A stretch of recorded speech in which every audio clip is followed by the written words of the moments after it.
Hello Gauss, চলে এসেছি sorry জায়গাতে, গরিবের সরি জায়গাতে দাদা। আই হাতি সোরানো বিকে ওই হালাতি সুপারি চুরি করে হেবার গেছলে যাই ঢাকা এখন আমারই খেলা চোরার ভিক মানে অটিস্টিক চোরার ভিক। দেখেছিস 3 ফুটওয়ালা মোবাইল, তোর বাপের জন্মই কেউ চুকে দেখেছে?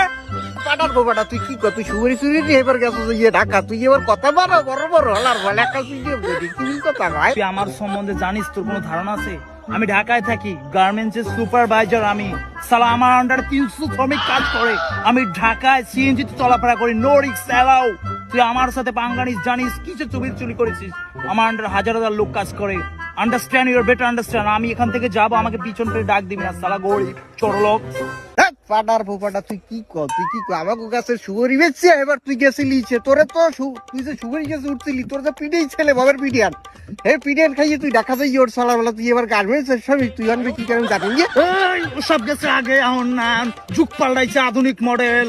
এখন যুগ পুরো আপডেট। আমরা আগে গরিব ছিলাম, তুই কি এখনো গরিব থাকবো? সালা মানুষদেরকে সম্মান করতে শিখিস না? আমার আন্ডার 300 লোক কাজ করে। বেটা তুই কি মনে করছো তুই কি মনে করছো 300 সুপারি গাছ কেউ আর আসছে বেটা ওই 3000 ওই গেছে বেটা তুমি 300 সুপারি চুরি করে হেবার গেছো ঢাকা মাউগের ভো তোর এখন কি ও চানো তাই তুই দেখবি বাস ও দাদা, ধরা নিয়ে গেলাম।